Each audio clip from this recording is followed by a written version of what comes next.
the first ever MultiMediaMouth Panel Royale live-ish here at the loading bar deep in the heart of London.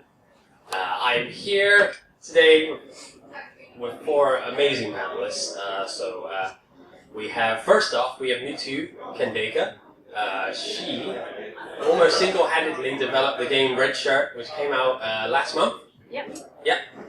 She's been showing it around Red and Eurogamer to much success, and now the reviews are kind of flowing in. They seem to be mostly positive. Great way to sign off. And next to her is Laura Kate Dale. She is working for you in indie specialist, so to speak. She has written for, she's co-founded Indie Haven and written for a gajillion other websites to do indie games, and now she's developing her own game. You Are the Reason. Working on that.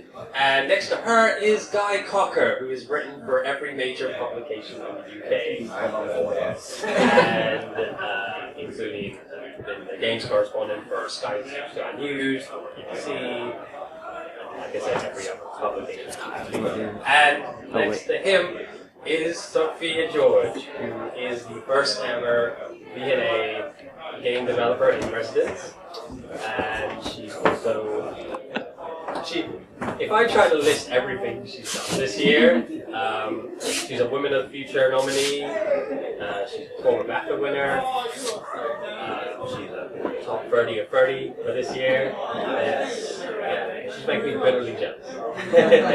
So there's our panel, and we're here with a bit of a crowd. They're not here. No, I'm kidding. So the first topic of this discussion with these four great panelists, I don't know if you guys have been aware of this, but we have new consoles out. There are new consoles, and people are playing them, and they have been brought. So let's take us back to February 2013. Everyone was so much younger, and the world was so much more fulfilled. And Sony announced the PlayStation 4. They didn't reveal a box, which got everybody mad. And then afterwards came Microsoft, and Microsoft kind of shot themselves in the foot, yet tried to redeem themselves. So I want to ask the panelists first off, if my perspective first off is correct, and second off, what was your thoughts of how both major sides looked at the console of 2013? I think someone else other than me should answer this, because I spent most of this year with my head just buried in developing my game and ignoring everything, especially AAA. So, but yeah, no, I mean, it was definitely interesting the way that the whole thing played out. I mean, I ended up with an Xbox One purely because my other half is a Microsoft employee, which is interesting because we're totally at the opposite ends of the development spectrum. He's really working for that, etc. Did you get one of those white ones? Yeah, he's got one of those. Yeah, he's so smug about it. Yeah, it says I made this on the stand on the controller.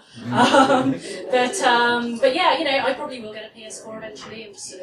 I've just sort of emerged from sort of the post-release sort of fog, and I'm just starting to be dimly aware that there are other games released this year. So I'm sort of, and you know, definitely giving priority to playing all the indie games I've missed. But yeah, so I will get around to it, I suppose.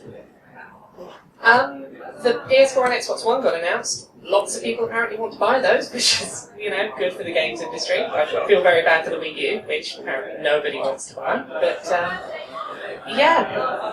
when the PS4 got announced, it was very much what I was expecting. It was one of these sort of, it's the PS3, but everything looks a bit sharp. I was very pleasantly surprised when things like the sharing functionality got announced, and I think that's probably the thing I've been most excited about so far with these new consoles, is just all the sort of sharing and social stuff that they are putting into them.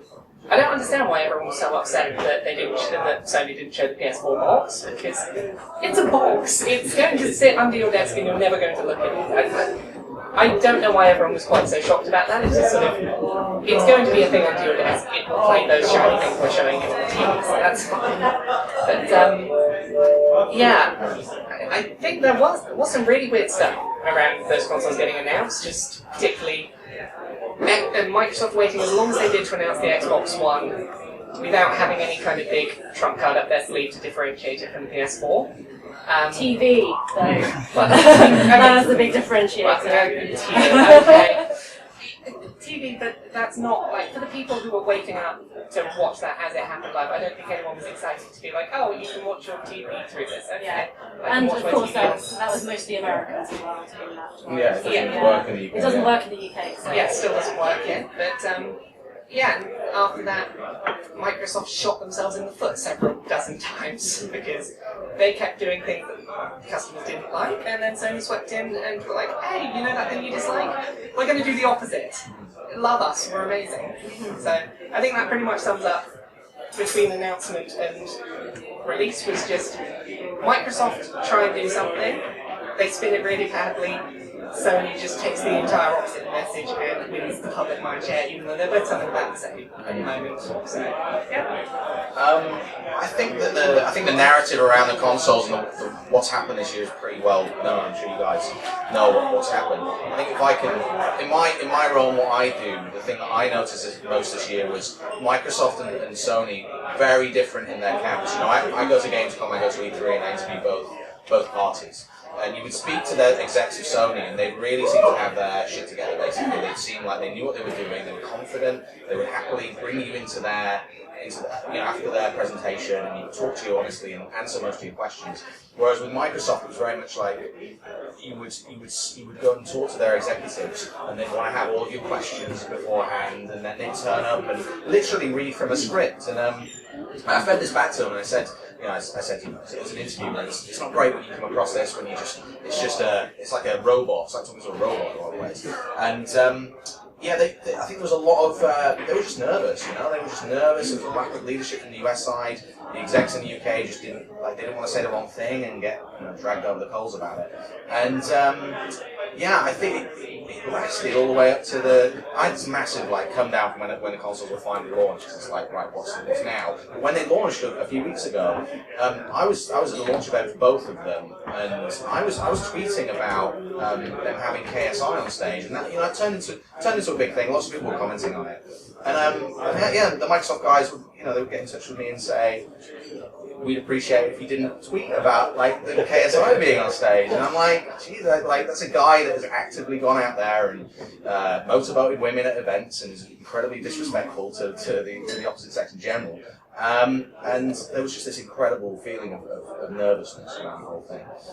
So that's what I noticed as a journalist. But now having the boxes and having played with them both, I did a feature for Sky News the week before Xbox One came out, and I was ready to just say, don't buy that thing, do not buy an Xbox One. But actually playing with it, I've warmed to it more. I probably wouldn't say go and buy one still, but Forza's good, Dead Rising's good, the machine is good, and I think all that said, the most exciting thing that's been happening in gaming this year is 3DS and PC. So I don't really actually on a personal level care that much about next year.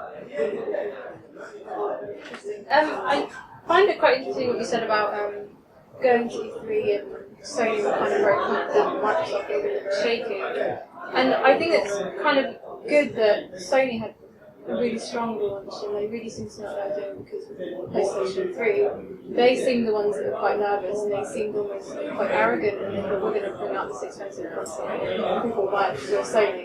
Whereas I felt like this time it was more Microsoft taking that kind of role and thinking, they're bringing out the new console, there was the always online, there was the movies games thing, and Connect included with every box. So I kind of feel like Microsoft's the one this time, it might have been a bit too cool with everything, there's some very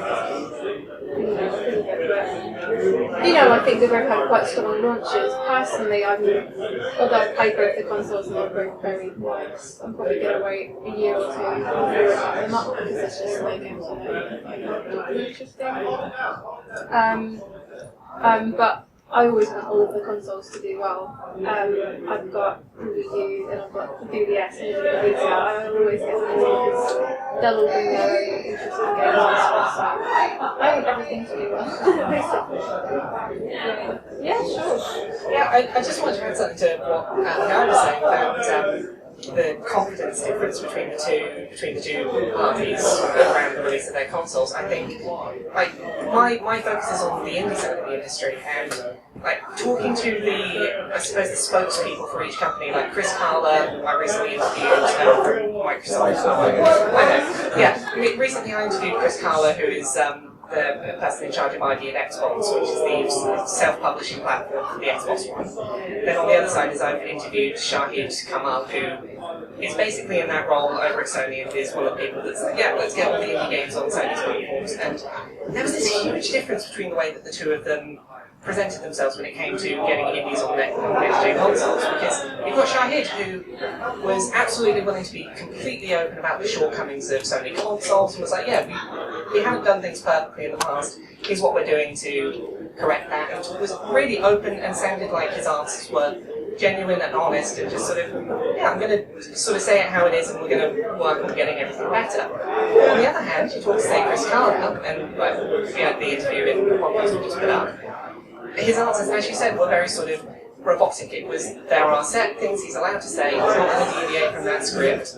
And it just feels like there's this real fear from Microsoft, and I think it probably stems from that E3 press conference where a lot of their stuff with checking in online every 24 hours went over so badly that they are terrified that anything they say is going to go over badly. So until they focus grouped it as much as they can and they're confident it's going to go over well, they don't want to say a word.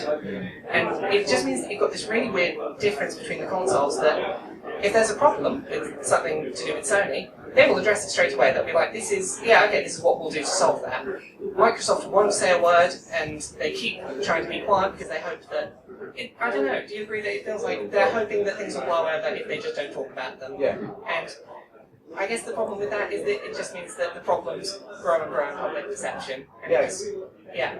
I mean, the media is so widespread these days that gamers can see through it. You know, they know that they're being lied to, and they can see the honesty and the fact that there's that Sony execs are out there to make money. They care, like most ones I speak to. They care about it. They do know that they made a mistake with PS3, and they just want to rectify that PS4. And when I speak to them, I'm like, yeah, I'll buy that guy's machine. I believe in that guy. I'll do that. So yeah. Definitely, I think that's all I wanted to say. It's just, it's that difference in confidence. I don't know whether it's going to make a big deal of difference in terms of general consumers, because I think a lot of consumers will just buy whichever box has the games they want on it. But from the side of covering it, I definitely felt more confident about Sony's direction. Like, they felt like they knew what they were going to do. They had thought out their direction really well. They had people who were very supportive of what they wanted to do, and I just never really got that impression from Microsoft. They always felt like they were sort of second guessing everything they did and were very scared to just make the wrong move.